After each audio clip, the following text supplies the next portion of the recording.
This is the Marvel Masterworks vidcast, true believers, where we cover all of the adventures in the Marvel Universe. From the wanderings of the Green Goliath, to the chaotic offices of the Daily Bugle, to the grim alleyways of Hell's Kitchen, and to the top of Avengers Tower, with your hosts, Adam and the Emerald Enthusiast. Welcome to another episode of the Marvel Masterworks vidcast and podcast.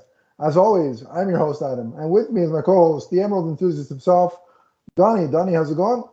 Hey, what's up, Marvel fans? It's the man whose ring runs on fanboy energy. It's the Emerald Enthusiast. And in the past week, we've talked about the Dark Knight and the Emerald Knight. Today, we talk about the Moon Knight in the Marvel Universe on Disney+. Now, since you mentioned a ring, and we're talking about Marvel now, so would it be the 10 Rings? Yeah. I thought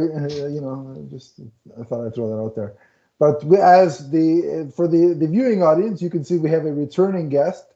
And Donnie, I'm going to throw it over to you to do another one of your patented introductions. See if you can top yourself from last time. Go ahead. I'm sure that I can't. Ladies and gentlemen, please welcome back the man, Chris Evans. Hey, how's it going, guys? It's good to have you back, Chris. We couldn't think of anybody else we'd rather have when we're talking about Moon Knight, because last time was so fun, and you are the biggest the biggest Moon Knight fan that I know. So I kind of like the character, just a little bit, just a smidge. Yeah. Just a smidge. I think he's good. Have you ordered all the figures yet, or have you splurged yet on that? That is a slippery slope right now, because I'm trying to decide, do I just go for the hot toys?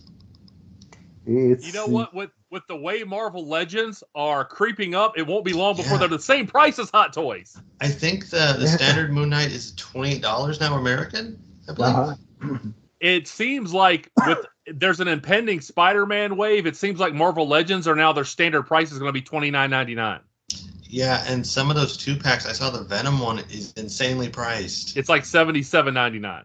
It's Venom and Null, I think. Yeah, I want it, but I don't know if I want it for that much. Yeah, if you're gonna start spending $30 to $40 on a regular action figure, you might as well do the hot toy, and it's like having 45 figures for the price of 45, but not anymore. It's a really nice figure, though. Those hot toys are insanely beautiful.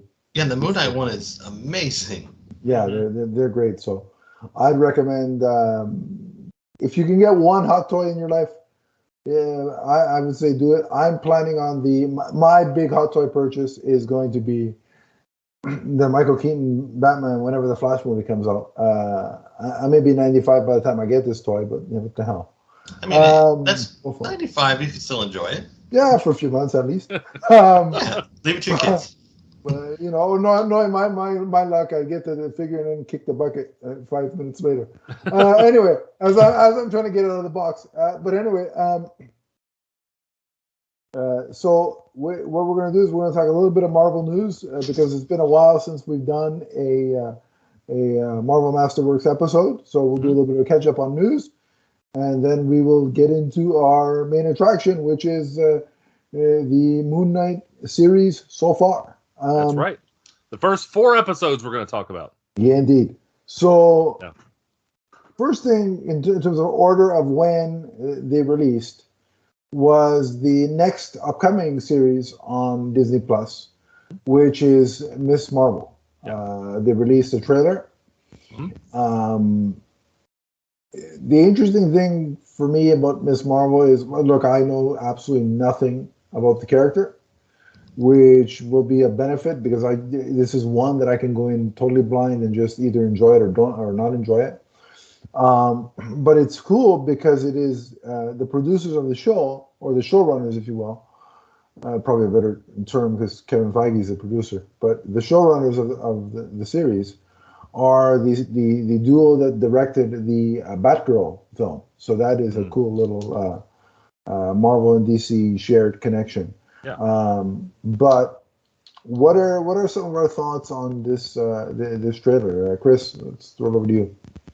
So I didn't really know anything about Miss Marvel either until I played the Marvel Avengers game, and she's the star of the game, and you get to see a lot about her, and she's the main character. So, Yes. based just what I know from that, I'm really into the series. I'm excited. I want to see where it's going, what they're going to do with it. I like the casting choice. She looks like Miss Marvel. I think that's really cool. They nailed the aesthetic of her costume. That's neat. I know the power thing is been kind of an issue with people, but again, I'm not that familiar, so I'm cool with it. I also really like the tone of the show. It kind of reminds me of like Spider-Man. So I'm into it. I like the trailer. Awesome. Donnie? Well, I think this is a character who has the potential to be a huge hit for Disney. She is very popular with young people. And there's a reason for that. She has a very, not that she's not a deep character, but she's got a very whimsical side to her. She is, kind of a fangirl, and you saw a little bit of that when it comes to Captain Marvel and really Marvel heroes as a whole. She really wants to be a hero. So I think a lot of people will be able to identify with her. She has an awesome catchphrase. By the way, I believe it's in the Marvel game, where when she grows to prodigious size, her catchphrase is embiggen, as opposed to like enlarged.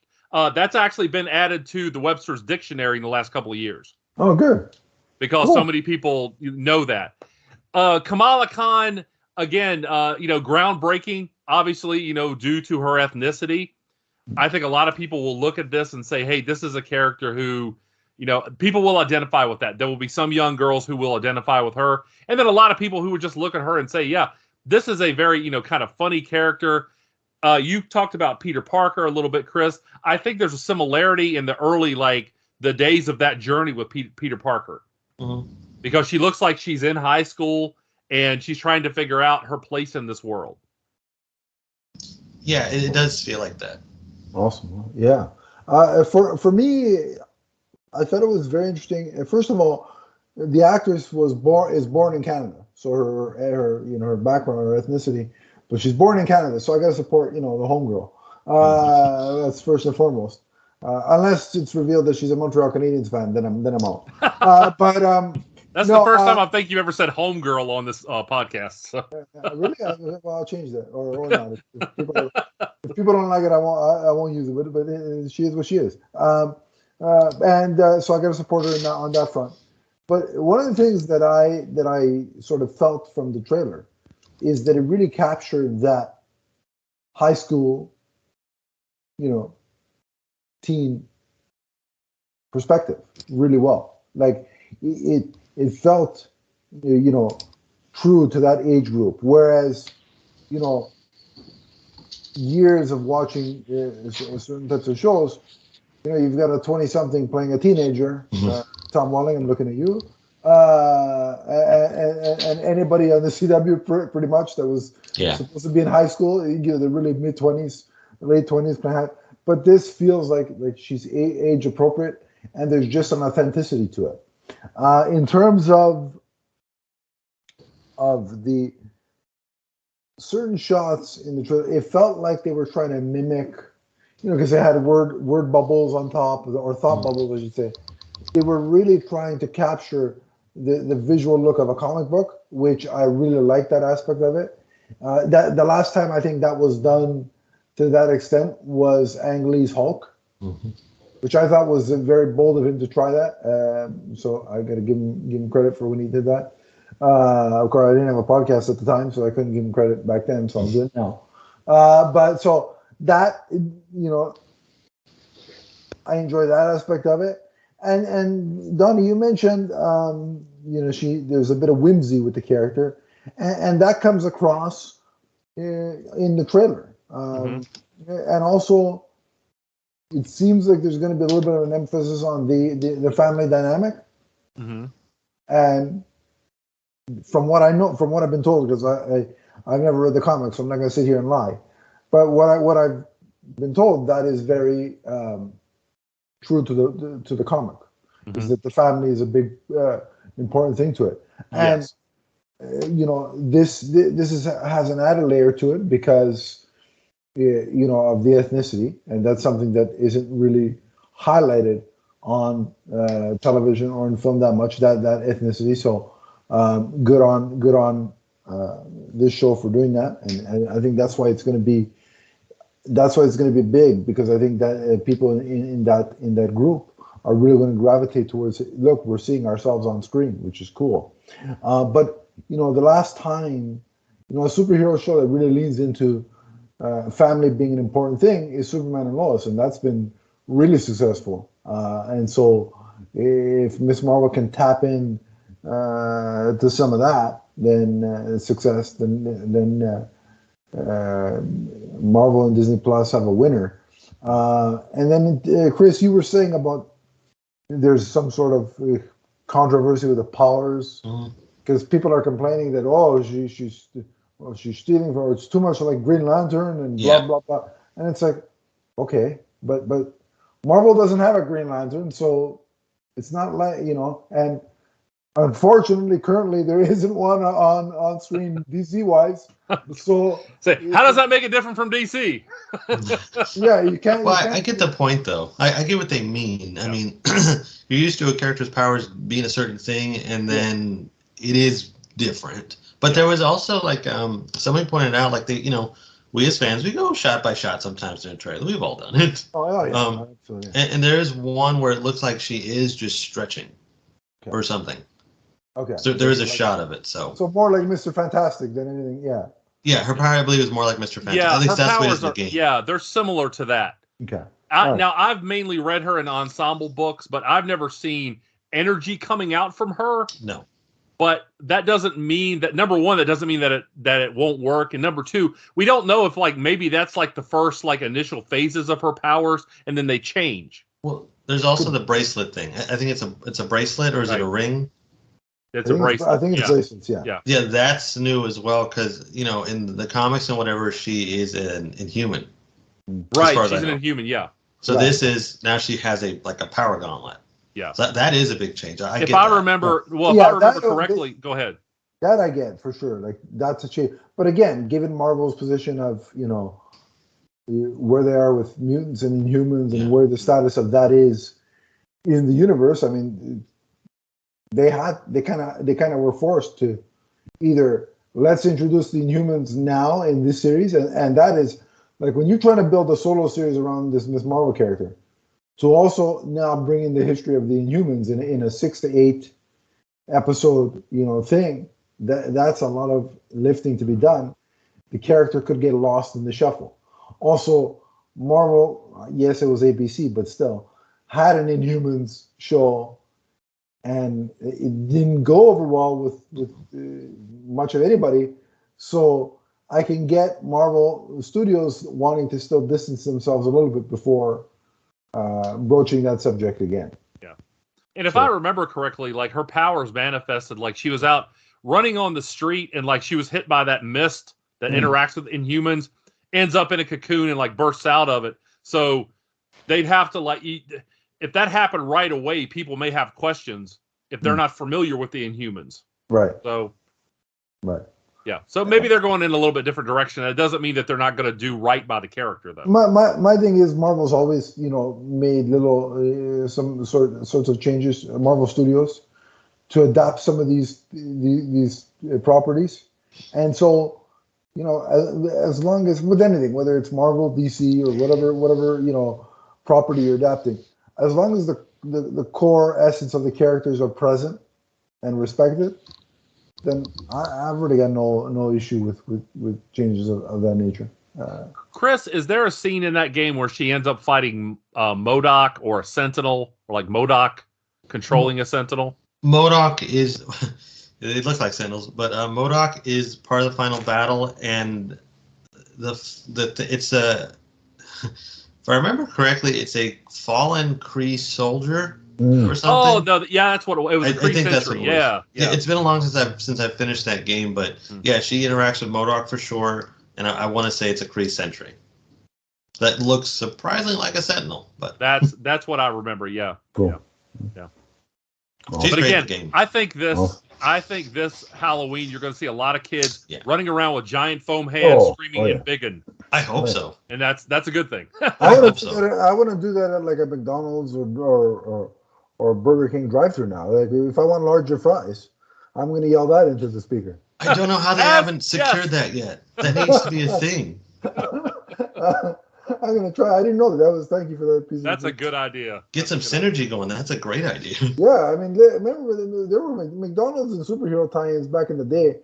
Were in the 90s were a big part of the the film, and so I miss those days, those product tie-ins. Now it's just let's market high-priced toys to adults and make them go broke.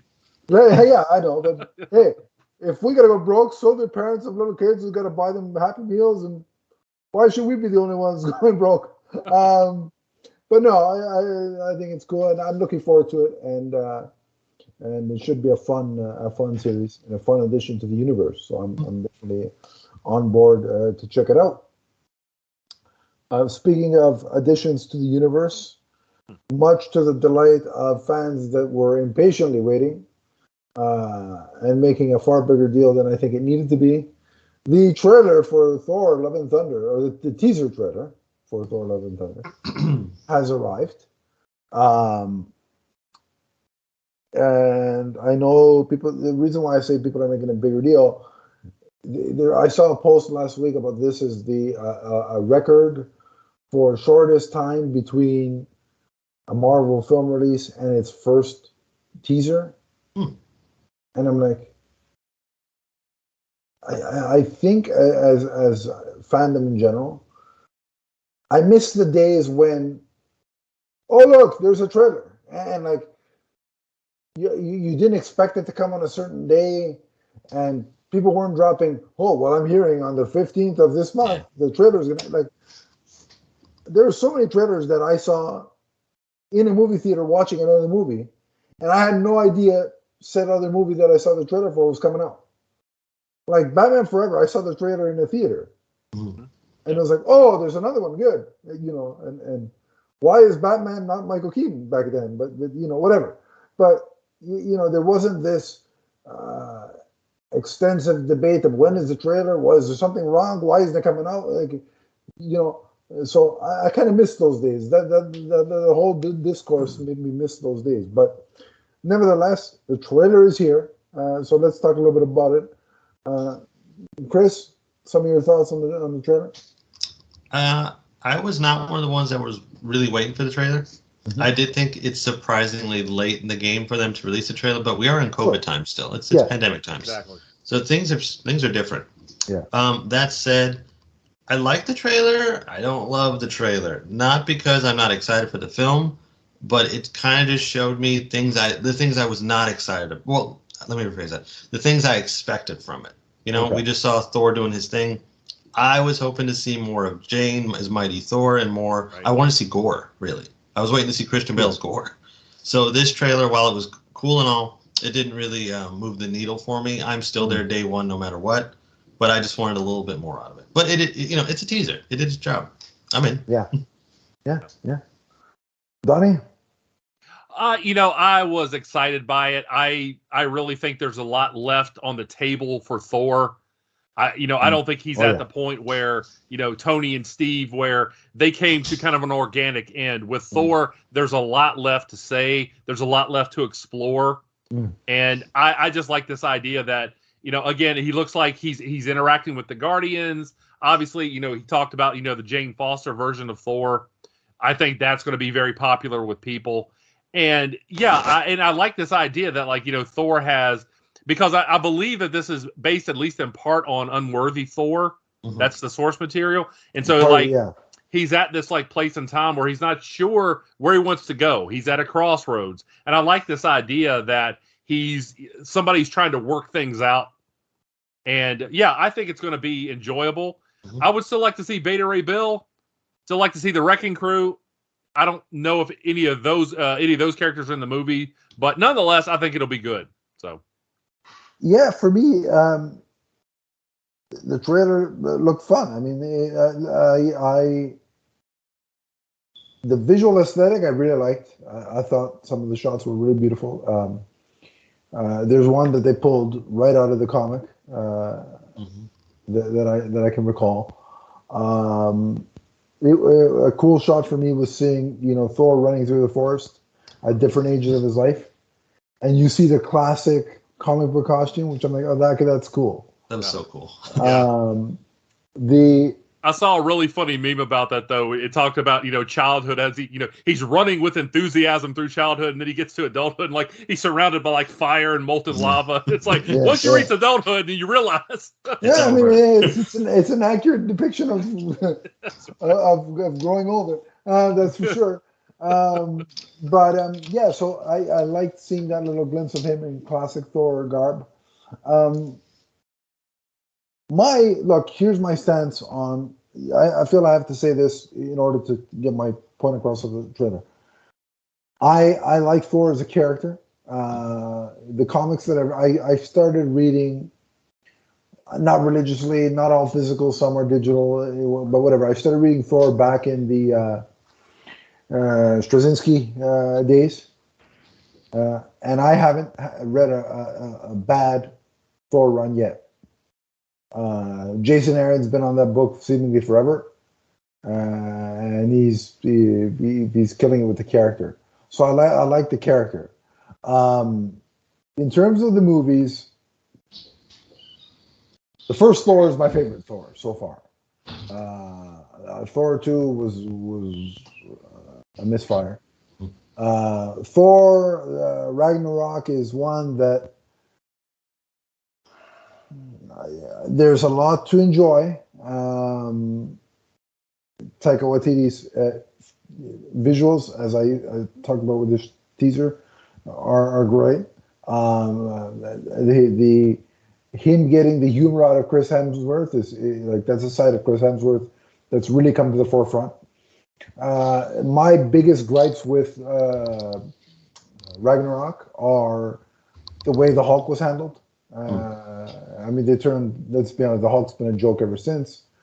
And I thought, given the fact that you're adapting Ragnarok, the humor to serious ratio was a little too far in the humor direction for a story called, again, the story is called Ragnarok. That's the end of days. Right. If we're all making jokes about the end of the days, I don't know what we're doing. So I didn't hate Thor Ragnarok. I didn't love it. There were parts of it I hated, mainly the Hulk stuff. Except when he fought Hulk, that was cool. But everything after that was I didn't need to see Hulk's rear end. You didn't? So it wasn't on my list. I thought we all did it. Just confirm it's there. It's not one of the things on my list of things that I needed to see. After Watchmen, there are certain things I don't want to see anymore, and blue or green nether regions are chief among them. Yep. So Thor 1 to me has been the best portrayal of him so far. But I'm hoping for, again, as long as the story doesn't involve Ragnarok, you can have some fun with it for sure. Mm-hmm. And one of my favorite shot of the teaser, let's be honest, was Jane Foster with the hammer. That was and Thor's reaction was priceless. But yeah, I want to see Gore like you, Chris, because Christian Bale, and this will be the second time in a Marvel Cinematic Universe movie where I'm sitting there wearing a Batman t-shirt because Christian Bale, where I actively scream on screen at the screen saying, "Kick his butt, Batman," in reference to Christian Bale beating up Thor. But I did it with Spider-Man when Michael Keaton was Vulture, so I have to do the same thing at that movie just to keep consistent. Look, I'm open. I'm looking forward to it, and I'll check it out. At the very least, it looks like it's going to be a visual feast and a lot of fun. And Taika Waititi should really either do a Flash Gordon film and or a He-Man and the Masters of the Universe film, because given the Thor, his Thor stuff so far, I think he'd be right in a groove with those two characters. But that's neither here nor there. So looking forward to it. Definitely going to check it out. And that's it for all the news. So we're going to take a quick break, and when we come back, it's time to talk Moon Knight. We'll be right back. Be right back. I'm your host, Adam. And I'm the Emerald Enthusiast. And for all your multiverse viewing and listening needs, check out our shows. That includes Teenage Mutant Ninja Turtles, Ghostbusters, Masters of the Universe, the Marvel Universe, and the DC Comics universe, including the Emerald Echo podcast. All right here on YouTube and Podbean. From the first podcast and vidcast to the last. And we're back. Go ahead, Donnie. You like to say that. And we're back! There we go. That was fast. But we're back, and we have some Moon Knight awesomeness to discuss. A little bit of spoiler for the general feel of what I think of this show. So, Donnie, give us a starting point, take us away, and lead the discussion. Okay, we're going to start with episode 1. Moon Knight premiering on Disney Plus, and I wanted to move to the moon once, but the cost of living was astronomical. Yeah. Anyway, so had to get in one dad joke before we started. 25 minutes in, not a bad timing. That was a solid one too. Okay, Up to so episode 1, the Goldfish problem. So we're introduced to a man named Stephen Grant who works at a British museum in London, where he hopes to one day become a tour guide using his knowledge of ancient Egypt. Obviously, this is a show steeped in Egyptian history and iconography. So he goes to sleep one night and he wakes up in the Australian Alps and witnesses a cult meeting led by Arthur Harrow, who demands that he has to have a scarab. And Stephen realizes that he has this in his possession. So I like the opening visuals here. Very mysterious. I'm sure people are asking all kinds of questions. Chris, your thoughts on the opening couple of scenes? So we got to start at the beginning here. Okay. You get Ethan Hawke in that first scene. He's the first thing you see. Yeah. And he's doing something, and then he puts the glass in his Crocs or whatever they are, his mandals. Yeah. And then he just starts walking in them, and you can hear the crunch of the glass. And it's so unsettling. Yeah, you felt that, didn't you? Yeah, it's really unsettling. My feet were sore watching that. Yeah, I was like, I don't like that. But then, in true Moon Knight fashion, the spectrum switches because you hear Engelbert Humperdinck's A Man Without Love blasting at you as you meet Steven, and it's a completely different tone. And we see he's in his flat and whatever. And I really like the opening. The first 15 minutes or so are very engaging for this show because they really introduce you to a world you think you're going to understand, and then they flip it again on you as soon as you get comfortable. Because you think, okay, we're just going to watch this guy in a museum and he's doing what he does. No. There's more to it. So I really enjoyed the opening to this one. I thought it was perfect, and it was it's different. It is different right away, but it's not different in a bad way. I said when the show was going to come out, I was like, okay, as a fan, I know they're going to change things. They have to, and that's fine as long as they're good changes. I don't care. Just make it good, and it is good for me. So I'm happy with the opening. Right. Your thoughts, Adam? Yeah, I was fascinated. Again, that striking visual that Chris mentioned is the first thing you see. Mm-hmm. It's like, oh, this is kind of appropriately dark and weird. And then the song choice lightens things up a bit. But also, even if you're not familiar with the Moon Knight mythology, when we open up on Stephen Grant and he's tied to his bed, you're like, wait a minute, what's going on here? Like, what am I watching here? So it's very unique and different in that respect already from some of the Marvel stuff that we've seen. And I'm a sucker for anything, Egyptian mythology. Like when I was in, history classes and stuff, that was always really interesting and unique to me. So I was, all the museum stuff and any talk of the Egyptian mythology, I'm intrigued by it. So yeah, this thing had me hooked right from moment one, really. So Steven has several blackouts. He hears a mysterious voice in his head, and he wakes up and realizes that 2 days have passed since he went to sleep. He finds a hidden phone in his apartment and a key card, and he gets a call from the most frequent number in the log, and this is a woman named Layla, who calls him, of course, Mark. So at that point, you've got to think that people who are completely unfamiliar with this character are going, what? Yeah. But now, just an aside here, Chris, if I remember correctly, wasn't there a point with Moon Knight, like early on in, like, I guess you would call it Volume 1, where like there was a question as to whether anything that like happened with like Khonshu and like that this was like possibly all in Mark's head or Steven's head at one point? That's kind of it's a reoccurring thing. Okay. Lemire did it also. It's a reoccurring thing that maybe he is just, out of his mind. Okay. Yeah. What were your thoughts, Adam? Yeah, no, you could, what I think they did really well is selling the confusion, concern, and all downright panic at times that Steven was feeling when he's discovering all this. It's like, what the heck is going on? Like Oscar Isaac really sold that experience, and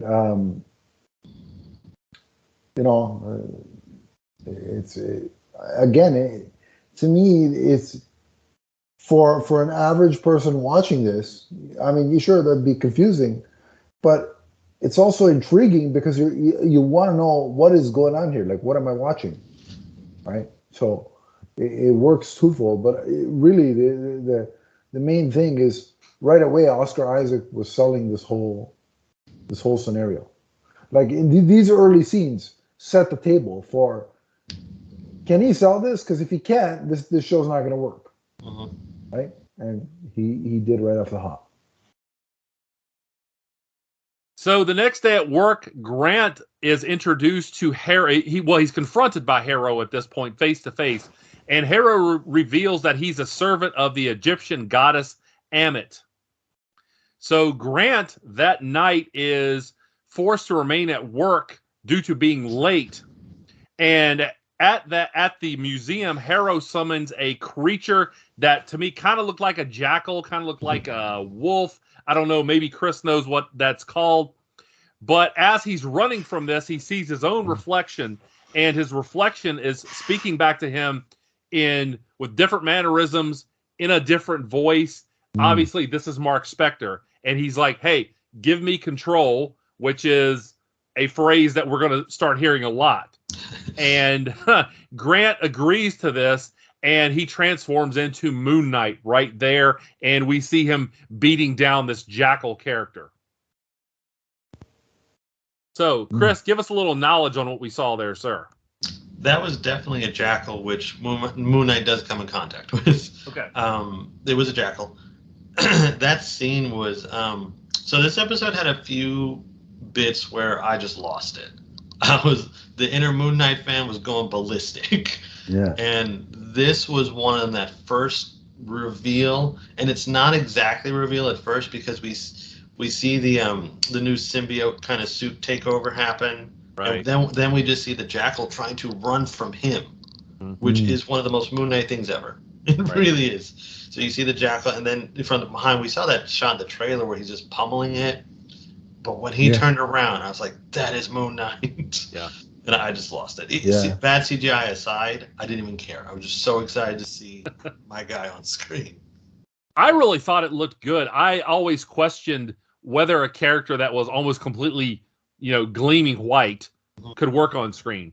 Well, he looked great. I mean, there wasn't anything that didn't look like it was there. Wasn't anything that didn't look like it was functional, No, even like the glowing eyes. Yeah, the glowing eyes surprisingly fit. I was really surprised by that because I was like, okay, if they're going to do that through the whole thing, that may look weird. I like him.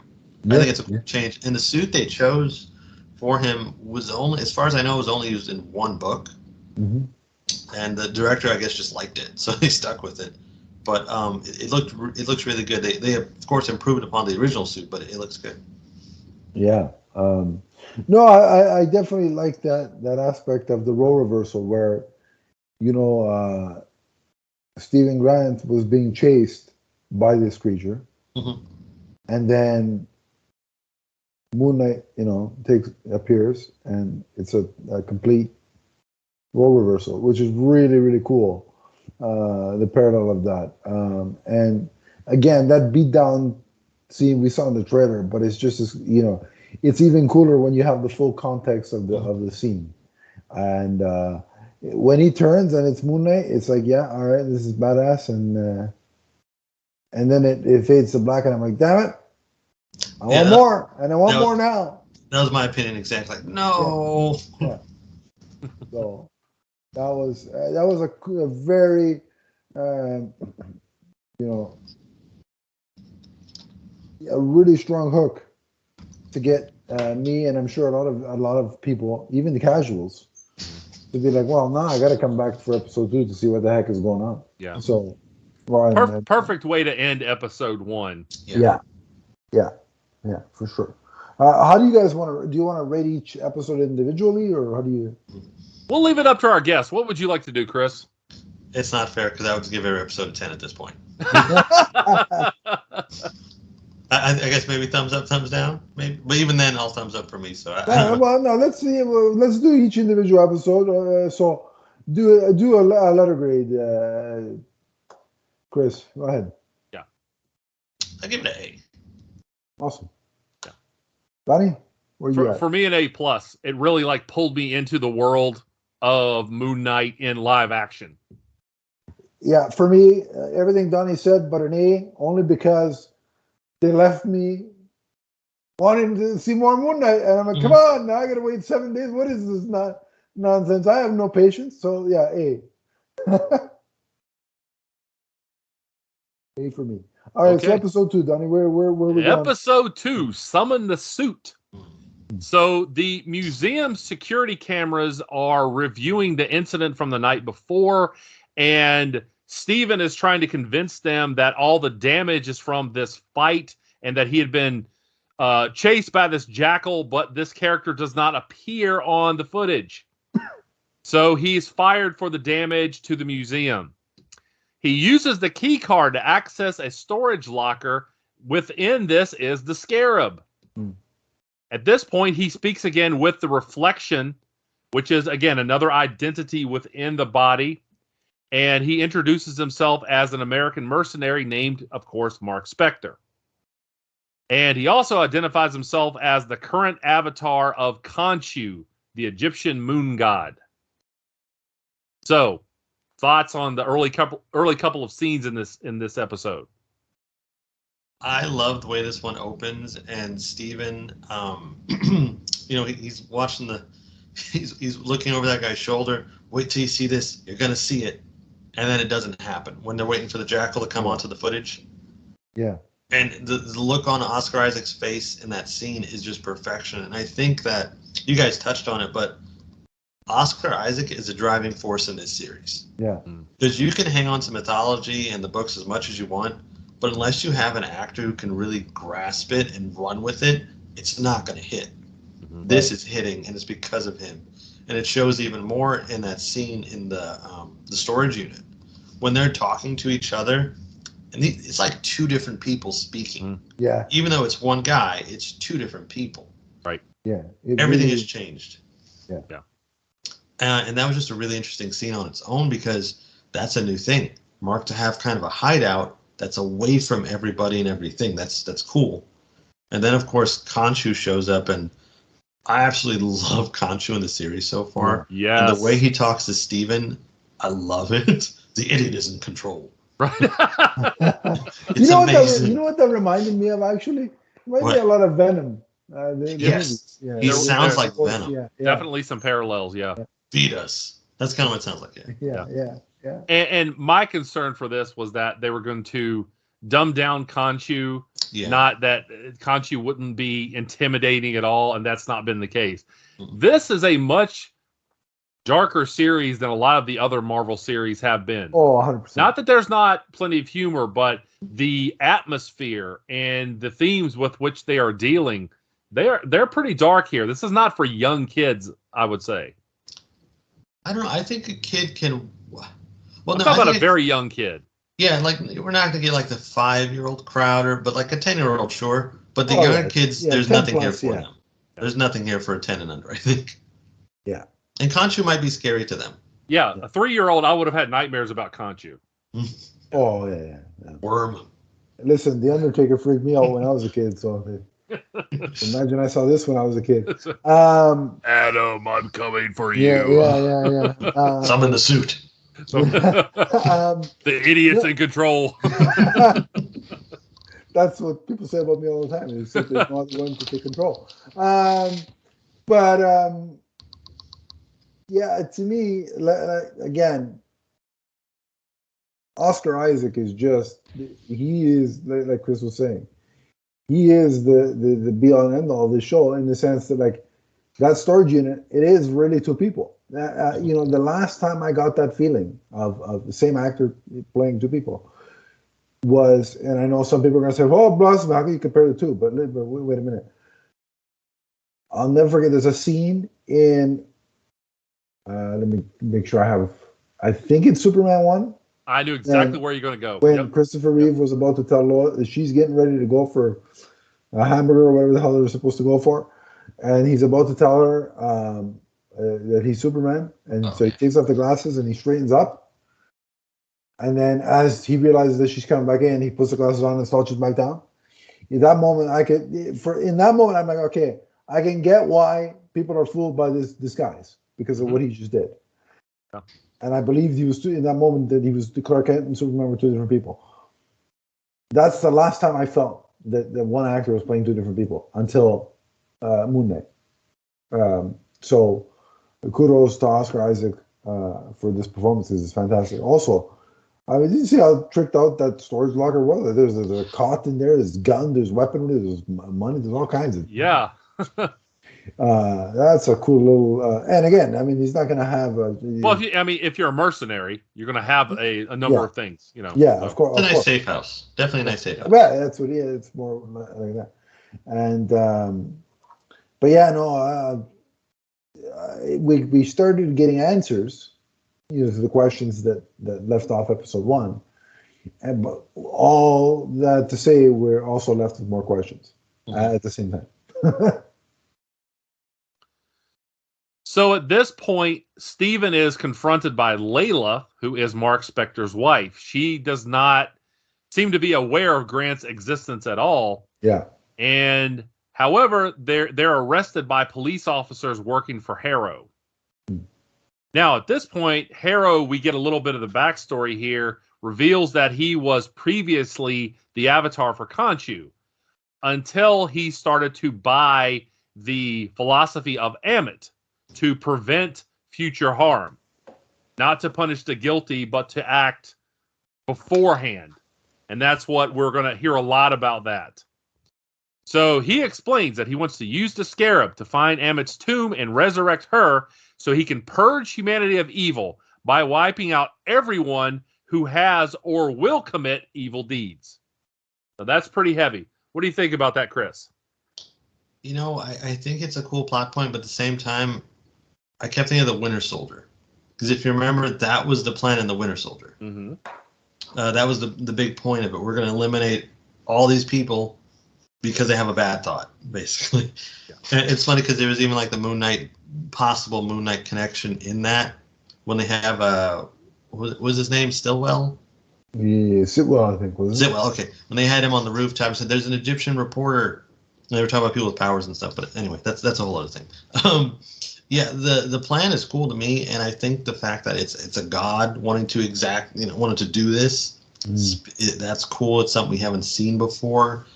But really, what speaks to me in this scene more than anything is Arthur Harrow's calmness as he's talking about this. Yeah. There's like this underlying sinister nature of it, but the way he's selling it, he believes it. Mm-hmm. He thinks this is the right thing to do. He's not loud or obnoxious about it. He's not a villain chewing scenery. He's just a guy having a conversation. Mm-hmm. And evil Kevin Bacon here just sells it. It's great. Yeah. Well, and he's convinced that he's doing the right thing.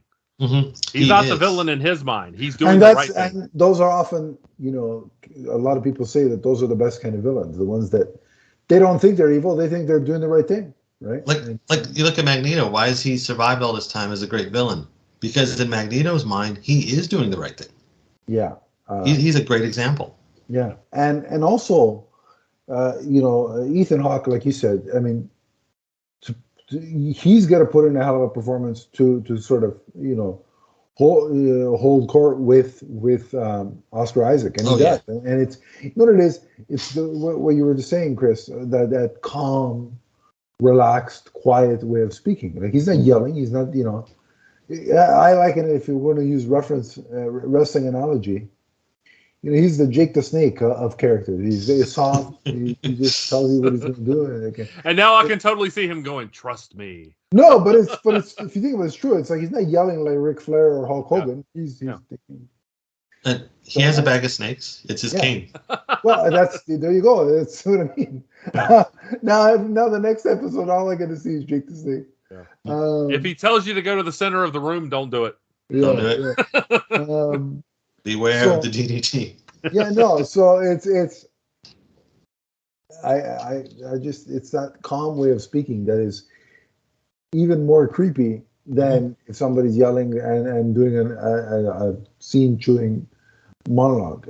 So that he like Carnage, like Woody Harrelson did. Yeah, completely different type There's of villain. Somebody wrong with that. That's what the story asked. Somebody who was very happy to be the bad guy. This is different. That's what the story and character asked for. Here is being asked to do a different thing, and I think they pull it off well because you are creeped out and a little concerned whenever he's on screen, and that's what they want. And I think another cool thing about that scene is the way Steven kind of realizes, hey, this isn't right. Yeah. You guys want to kill kids? This isn't right. Yeah. Which, I think up to that point, you would have expected Steven to say, okay, well, here's a scarab. I don't care. Do what you want with it. Just leave me alone. Yeah. I want to live my life. Yeah. But he doesn't. He kind of stands up, and I like that too. And I don't know if we talked about this, but one thing I do want to mention is whenever in the early portions, whenever Steven was in danger and he'd lose consciousness, this was before he kind of willingly gave control over it. Mm-hmm. Like the way they would show that, where he loses consciousness and then next thing you know, he wakes up and there are people unconscious or dead around him, and he's like, what the hell? Like, even that was cool the way they did that, because at that point you still the suspense of what is actually happening here. Yeah. Are we going to theorize about that later? Because that's going to be fun. Yeah, we could. Yeah. I want to say too, there was a lot more blood around those scenes that I'd ever seen in like one of these big budget Marvel movies before. Now I'd seen some of that on the shows like on Netflix, but Captain America and the Falcon had some where he was beating what's his name? I keep calling him John Smith, but that's not his name. Yeah, not Captain America. Whatever his John name Walker. Yeah, John Walker. Yeah. That's it. I don't know what his agent, whatever the hell his name is. Yeah. Whatever his character is. When he was beating up, when he was killing the guy with the shield, I mean that was a little bloody, but even still, that was tame compared to this. Mm-hmm. And the cool aspect of this to me, and the darkness and sort of the seriousness that Moon Knight kind of employs, is it bodes well for Marvel Studios' Blade, because you know that if they can handle this, then they can also do Blade justice. Right. So yeah. So back to the narrative here. Layla rescues Steven, but Harrow summons another one of these jackals. This time, Grant manages to summon his own suit, and this is the Mr. Knight suit. And however, he obviously doesn't know how to use these powers yet, so he still has to allow Mark Spector to take control to beat this jackal. Spector's able to kill the jackal, but he loses the scarab to Harrow.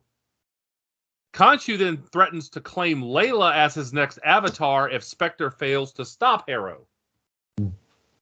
So very interesting dynamic developing here. What are your thoughts, Chris? Yeah. Go, Chris. So the Mr. Knight thing, I think the Mr. Knight look is very cool. I love it in the comics. I like the demeanor he has in the comics. It's his depending if you're reading Ellis or whoever, it's a different kind of Moon Knight. And here we get another different kind of Moon Knight, another kind of Mr. Knight. He's very fun and comedic. Yeah. Yeah, I didn't mind it though. I thought it was. I thought it was fun. Yeah. And I think what's more so is that it fit with Steven, because it really wouldn't have made sense if Steven gets the suit on and says, "You know what? I am Moon Knight," and just starts beating the crap out of the Jackal. No, he did what Steven would do. Right. Yeah. And he's kind of learning. So I like that. The fight scene itself was cool with the Jackal. When Moon Knight, this is one of those times when I lost it. Like, that's Moon Knight. When he's running on the rooftop, and then not only does he have to stab the Jackal with the moon dart, but he also impales him. It's like, that's Moon Knight. But as far as the Khonshu stuff goes, that is an interesting thing to introduce, because as far as I know, and I could be wrong, I haven't read every Moon Knight book there is or anything like that, but I don't think Moon Knight has ever really been transferable. For Khonshu to say, okay, you do this for me, and then it's going to go to, that's not a thing as far as I know. Same with Arthur Harrow, because in the books, Arthur Harrow was in one or two stories, and he was not this. He was more like a Island of Dr. Moreau character. So these are big changes. So yeah, that is a very interesting thing, and it also gives Layla more of a reason to be on the show, instead of just like a love interest, which I really like. That's not what they're doing with her. Yes. She is a fully formed character. She can handle herself. I love the actress. Excellent point, yeah. So I like this kind of conflict, if you want to call it that, between them. Like, okay, I have to do this, so you don't use Layla. Right. Yeah, and I like, what you're saying. Like, I didn't ever remember Mr. Knight being this kind of, fun, whimsical, like what you're talking about. Definitely not, and definitely not the story that we just reviewed recently. Yeah. Right here on the Multiverse Musings vidcast, available on YouTube. Tell all your friends to subscribe. Shameless plug. But obviously that the character that we saw there, nothing like that version of Mr. Knight that we saw. So on the screen. But there's also no opportunity, like in the context of the show when we're presented, there's no opportunity for that version of the character yet. You know what I mean? So it's like to just force that to say, well, look, it matches exactly with the comic, would be a disservice to the show they were watching, I think. And I was just shocked that they worked that suit in. Because I'm like, well, how are they going to do that? And they found a way. And again, it works in the context of the story they're telling.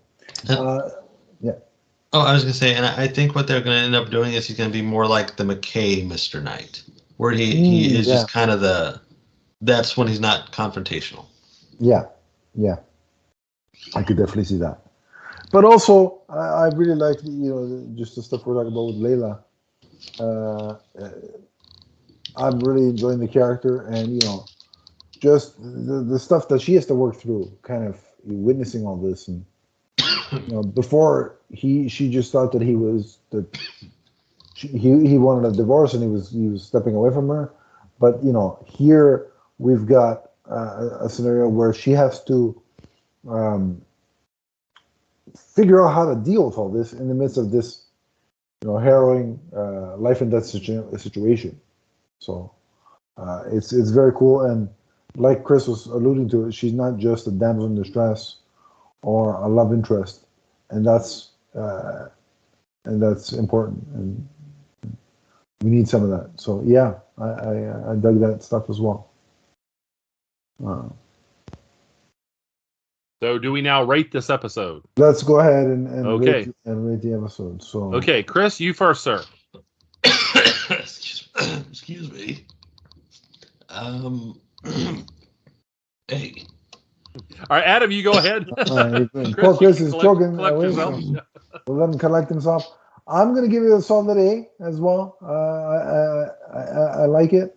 I really, like I said, you get a lot answers from episode 1, but also they present you with new questions.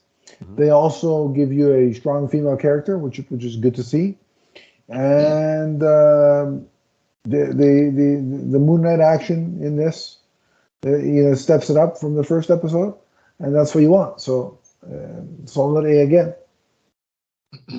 Yeah, likewise an A. They, developed on a lot of the story points that had been established in the previous episode.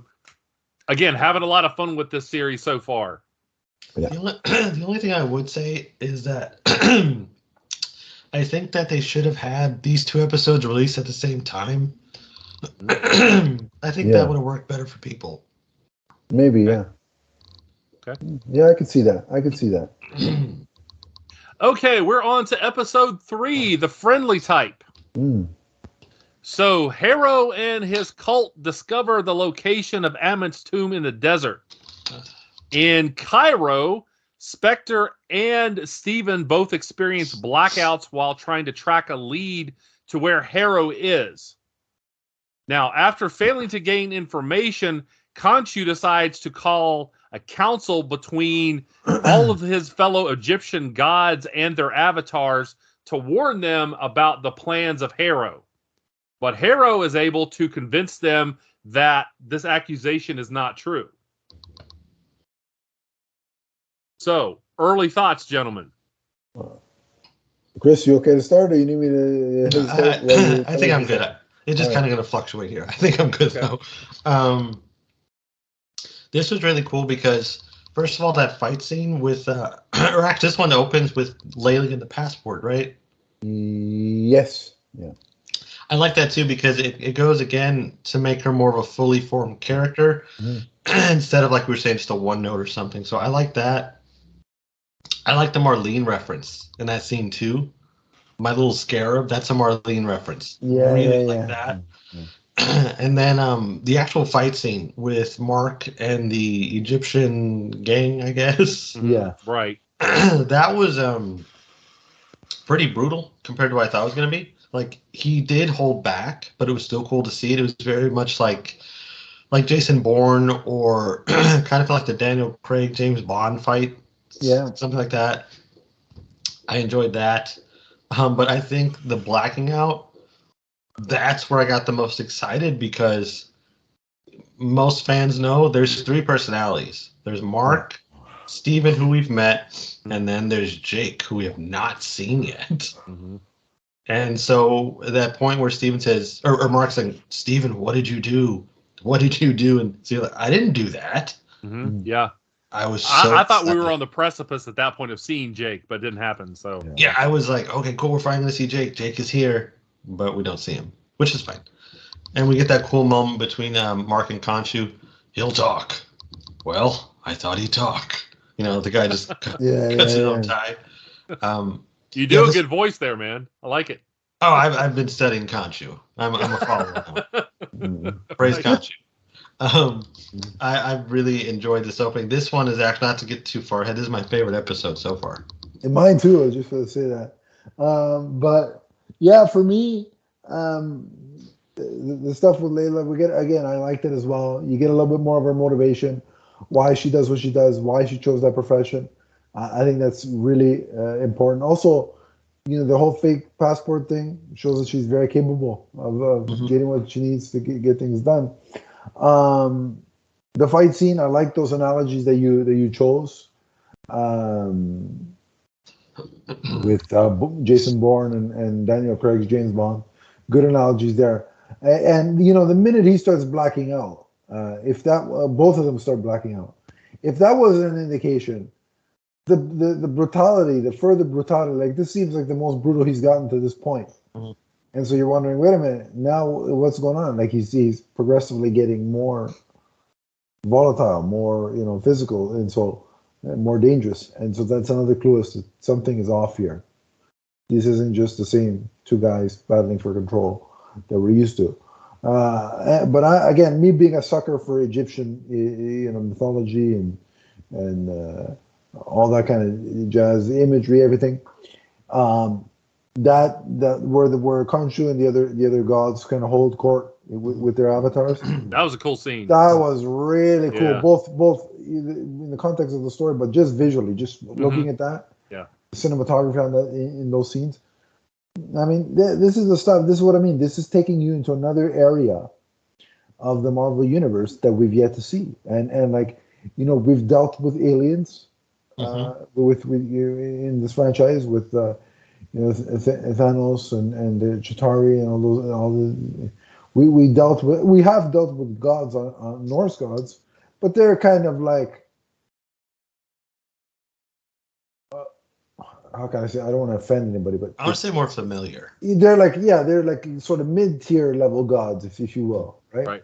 More like just kind of like immortal beings as opposed to something that's more spiritual. I don't want to insult Norse people. Right. You know what I mean when I say that, right? And then you have the Egyptian. This is a whole another level of godhood that we're dealing with now, right? And so the power levels now that we're potentially getting into are off the charts. Like if we thought power levels were insane before, who knows what we're going to get now? So that's very intriguing. So it all just there's so many directions that the plot is taking you to get wrapped up in and absorbed in, and I like it because it's just no matter what part of the story they switch to, you're always at least from my perspective, always engaged. Mm-hmm. Yeah, and I just wanted to add real quick. We spoke about Oscar Isaac's acting abilities before. In that court scene, when he is Khonshu speaking, but his eyes are Mark Spector's eyes, and his body, so impressive, so impressive. It really truly is an incredible performance. Like this is beyond anything I've ever seen him in so far. Get this man an Emmy. Speaking of Khonshu, there's already I've seen images online of a Khonshu Funko Pop. Oh, yes. I've seen the giant head. Yeah, I'm gonna have to melt that down and inject it into my veins. I was wondering where you were going with that. Melt it down. Oh, inject it. Okay. I need it. So at this point, we see a character named Yatzil, who is the avatar of Hathor. Mm-hmm. He tells Mark to find the sarcophagus of a Medjay who knew the location of Amit's tomb. So Layla finds Mark and takes him to meet Anton Mogart, an acquaintance of Layla's who owns the sarcophagus. Now at this point, Harrow arrives and destroys the sarcophagus, forcing Mark and Steven and Layla to fight off Mogart's men and escape into the desert. Now, Steven is able to assemble some of the sarcophagus, some of the fragments, into a star map, but it's 2,000 years out of date. So lots of action at this point. Oh, wow, Yeah. So, thoughts, gentlemen, before I move on? The action in these scenes were off the charts. And look, this particular moment wins the episode. But when Moon Knight is like cape, sort of the crescent. in the crescent. That's the word I was looking for. In crescent mode, and he's just gliding and descending. I'm like, oh crap, that's just amazing. Like whatever they do, they're gonna get high point. Like even if the episode goes to the dumps from here on out, it's gonna get high points just for the visual because that was just so badass. And like he takes some lumps in this, but again, it shows you how powerful Moon Knight really is, like to be able to withstand that kind of stuff. It's impressive. It's intimidating. Yeah, it's great. I love that. I think this scene, when you start with the boat scene between Mark and Layla, which is a really strong character bit, lots of great dialogue. And you get a real feel for Mark in that scene, I think. You really do. And then when they get to the island and introduced to Mogart, and that's Midnight Man. Yeah. And so meeting him was cool. I really like how even Layla recognized, I think we're gonna need Steven for the sarcophagus bit. She understood, get Steven. And Mark's like, nope, can't do it. Right. And then Steven still finds a way to come through and look, man, you got to do it this way. Yeah. And the vocal changes. I think that for the way Steven is and his personality traits, that voice is pitch perfect that Oscar Isaac does. Well, it fits because it's an American trying to be English. Yeah. So it's not going to sound, proper, I guess. It's Yeah, going to sound like if I was doing it, which. But I like that. I love the way Arthur just creeps around a corner and ruins everything. That was cool. But the fight scene, man, that fight scene is amazing. The brutality of Moon Knight was on full display. Disney just said, "Hey, you guys do what you got to do. We understand," and they did it. Yeah, because he's like murdering people without regard, just doing it. Yeah. My favorite part of the fight is when Moon Knight is impaled, and he grabs a guy and impales him on the same spike that's in his own body. Cool. Yeah. Wow. Yeah. That was just a thing of. I think "chef's kiss" is the phrase. Yeah. That's what the kids say on social media. Yeah, I want to be one of the cool kids. So chef's kiss. And I will point out, just before Donnie gives his take, somebody I mentioned on I think it was on Twitter, that it was nice to see Egypt in a modern context. Yes, you had the pyramids, you had all the ancient stuff, all the cool stuff, but you also saw modern cities and stuff like that. Yeah, we don't usually see that. Yeah, so somebody called that out, and I thought it would be important to mention, because it was kind of cool. Yeah, I'm like, oh yeah, that's right, because you're so used to seeing, when you see Egypt, you think of pyramids, the cave paintings. Yeah, so it was kind of cool that somebody pointed that out. But so yeah, Donnie, what'd you think? I liked it a lot. I'm liking the action up until this point, but we're on the precipice here of talking about my favorite part of the series so far. Yes. And I just really like the scene where Khonshu uses his powers to basically turn back the night sky to the correct night that they needed, allowing Grant and Layla to find the location of Amit's tomb. The visuals there, you want to talk about, Adam, you just talked about power displays. Basically turning back like part of time. Yeah. I just thought that was just so amazing looking. And I mean, just that visual of like, that's a comic book thing of, I have this power and I'm going to put this on display now, and watching the night skies roll back, millennia.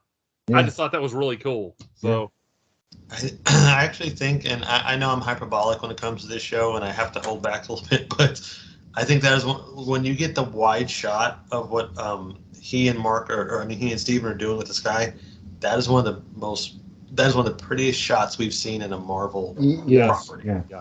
Yeah. That was very artistic. Yeah, the cinematography on this show is really something else in terms of, it really breaks the mold of what we've seen in the MCU. I think. Get them Emmys too. There's literally nothing like it. Yeah. So, because of this, now the other gods imprison Khonshu in a statuette called an Ushabti, leaving Mark and Steven without Khonshu's powers. And that's how we come to the end of episode 3. All right. So with that, let's rate it. So Chris, go ahead. This is my favorite episode. It has a blend of everything I love about the character. It really does. You get the brutality of Mark and Moon Knight. You get some of the fun with Steven. You get some globe-trotting. The characters, the way it's shot. I see Midnight Man. Creepy Arthur's there too. This is A+ for me. Donnie? Likewise, an A+, just because of where they built to. You got this idea of the power levels and the themes that they're dealing with here being very ancient, and it's like you said, Adam, beyond maybe anything we've seen before. Yeah. Even more so than the Eternals. Yeah, it's true, yeah. And what I like about this is really, we're at the halfway point of the series at this point. And so that they had to do something, I think, to set the table for the final 3. Really up the ante, change the game. And again, and I know it's early to say it's 3 episodes in, but that's all, that's really what we have. But if you want to show a newbie sort of quintessential Moon Knight, and they're like, listen, I don't want to read, 100 and some odd issues to catch up on this guy. Give me the Cole's notes of why I should like this guy. This particular episode is one I'd show them because it's pitch perfect for the character, and it's just I don't know how to sell this character better than to show somebody this. So it's an A+ for me. Yeah, likewise. So are we on to episode 4 now? We are indeed. Okay, episode 4, The Tomb. So Grant and Layla, Grant means Stephen Grant, they find a deserted campsite at the location of Amit's tomb, which is actually a maze in the shape of the Eye of Horus. So again, more iconography there. Yeah. They discover that some of Harrow's men have been killed by a group of like zombified priests. Is there a name for those, Chris? The Heka. Ah, there we go. I was like, I know these characters have to have a name. Those, again, you're talking about being pretty scary here. That's some creepy stuff, yeah. Yeah, I liked it. So go ahead. They those were scary looking. Yeah, they went out of that. I think I'm trying to remember if we've seen something scary in Marvel before like that. I guess the Chitauri weren't cute. No, but yeah, I don't. They weren't scary like this, though. I mean, they weren't like zombies, you know. Yeah, the Heka. I mean, once the mask came off, it kind of looked like a goblin from Lord of the Rings. Yeah. Infused with an orc somehow. Yeah. Some things going on. I don't know how those wires got crossed. I don't want to know, but I think that's what that's what they look like. Yeah. So that's the Heka, huh? Okay, I'm gonna have to read up more on them. So Layla, she is able to defeat some of these characters, some of these priests, the Heka, and where was I here? Layla defeats the priest, but she claims that Spectre was one of the mercenaries who murdered her archaeologist father. And I'm going to butcher this name, and I'm sorry. Chris, you can maybe correct me on this. Abdallah El Faoli? Is that how you say it? Okay, we're going to butcher it together. Okay. So this is a bonding moment. All right. I believe his name was Abdullah Fuli. Okay, I thought there was an L in there, but I could have been wrong. I rewound it and tried to listen to it. So Layla's father. Layla's father. There we go. Just Layla's father. Even better. So Steve and Mark find the tomb and discover that Amit's last avatar was actually Alexander the Great. By the way, the set here and the props were amazing. At no point did I look at this and say, oh, it's a Hollywood set or whatever. They looked like they were in a tomb and they were dealing with, a skeleton here, mummified body. Yeah, this had some obviously, the Mummy, naturally, vibes, as well as Indiana Jones. There was a little bit of Indiana Jones involved there too. Yeah. Oh, we go. Cameo. So there's a little bit of Indiana Jones kind of sprinkled in there in this kind of episode. When they announced the show, they said it was going to be like Indiana Jones with a Marvel character, and I remember reading that, and I was like, that's not Moon Knight. Yeah. But now seeing what they meant essentially. Yeah. Cool. Because like you said, Donnie, this scene it didn't just look like a Hollywood set. It looked like Oscar Isaac was on a National Geographic documentary or something. Right. Where do we have any idea where they filmed these scenes? Like, did they actually go? Was it Morocco? Where did they? They did film some in Egypt, from what I understand. Okay, but of course, this I don't know. Yeah. Okay. And my wife even walked by the TV while he was digging in Alexander the Great's body, and being like, "Ew." She's like, "Is he actually digging inside of him?" And yeah, that's what he's doing. And what we see is he actually retrieves Amit's Ushabi. And Layla then confronts Mark, who reveals that his partner killed Layla's father and Spectre himself before Khonshu revives Spectre as his avatar. So we get a big action moment there with, finding the statuette, and then you get this big revelation about the past. Mm-hmm. So Harrow then arrives and shoots Mark, who wakes up in a psychiatric hospital. And he sees all of these people in his life. They're also residents of this hospital. Yeah. Now, Chris, you look like you've got something to say. Go ahead, buddy. Well, okay. So before I get that, I just want to say this real quick. That scene in the tomb when Layla comes, the way they confirm Bushman without saying Bushman, Yeah. Beautiful. Yeah.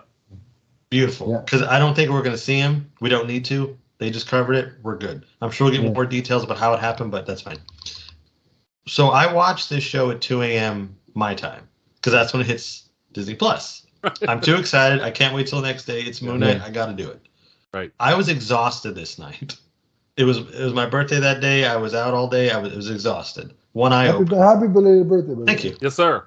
But when he gets shot and they start playing the Stephen Grant adventure show, Tomb Buster, I think is what it was called. Right, yeah. I was like, wait a minute, are they doing it? They're doing it. And then when I saw the asylum, like I said, one eye open, I sat up straight. And I stayed like that until the end of this episode. I was so excited to see the asylum. That is straight from Lemire's story. Yeah. Even the small details, like Crowley is there, and he's not an inmate, a patient.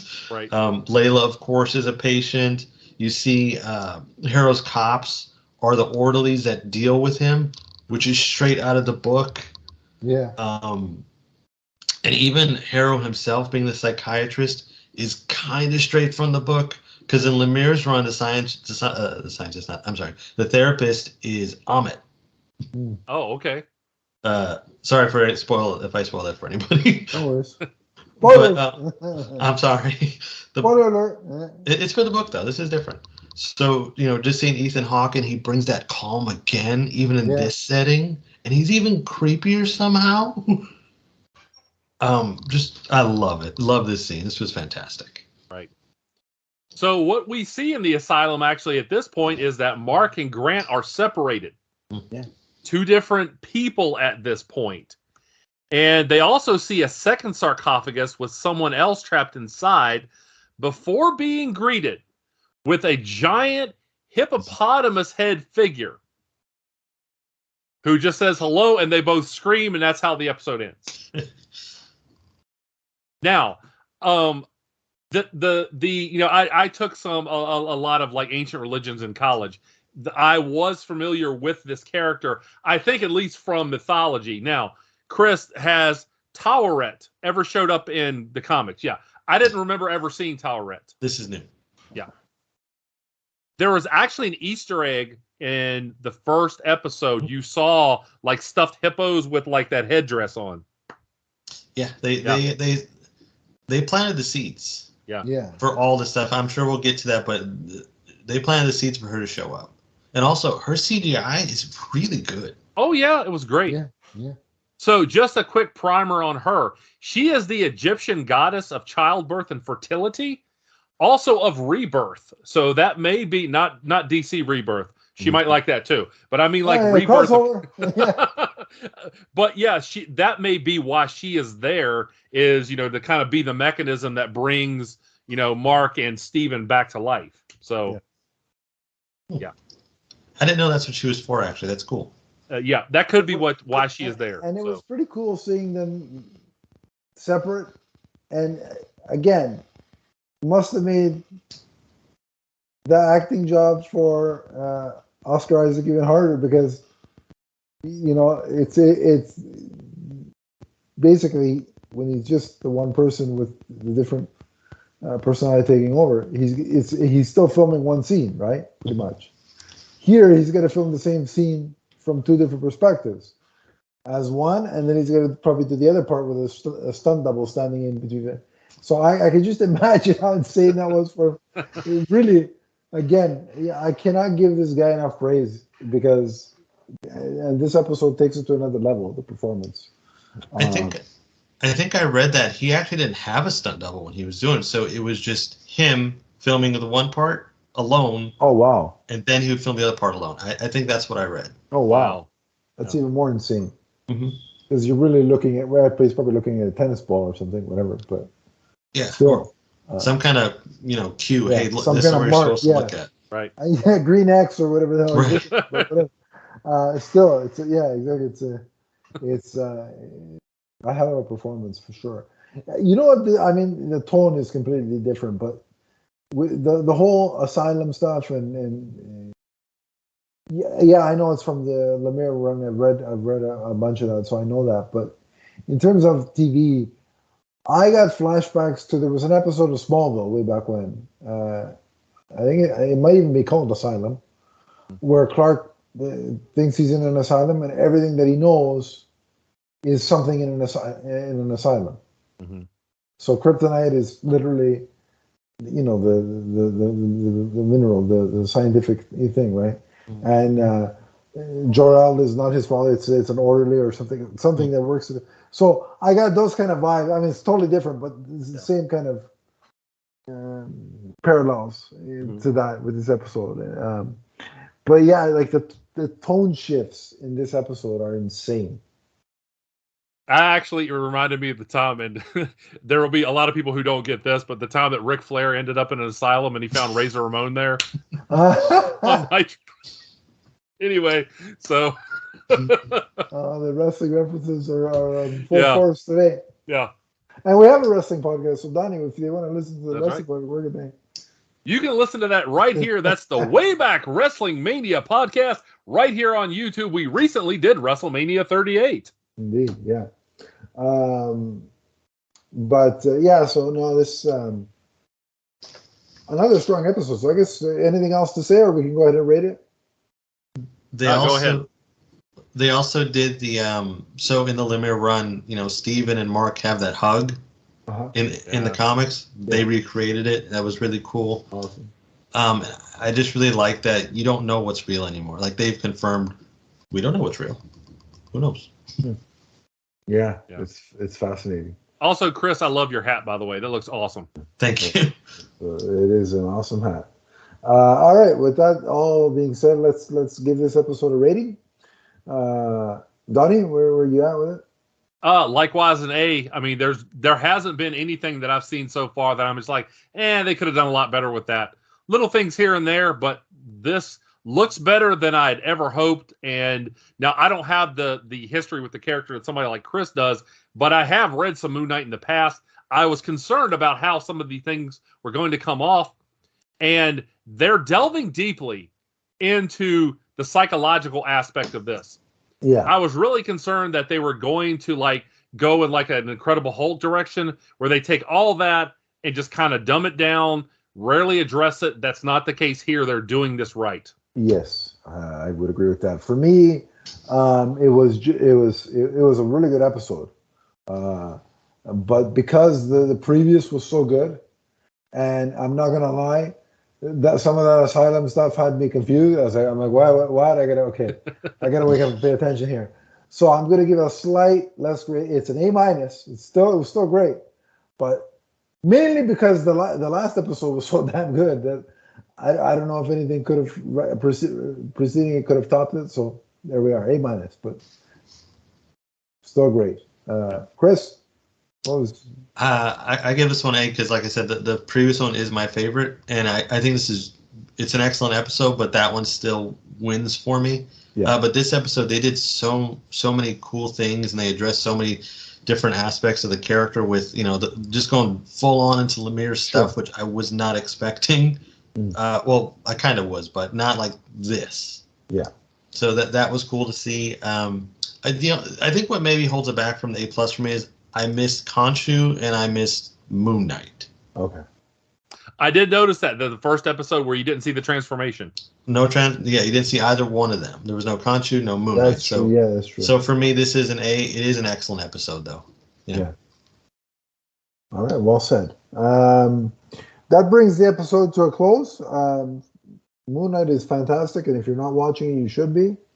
And then if you are watching it and are still new to the character, definitely seek out the comics. There's a lot of great runs to choose from. You won't be disappointed.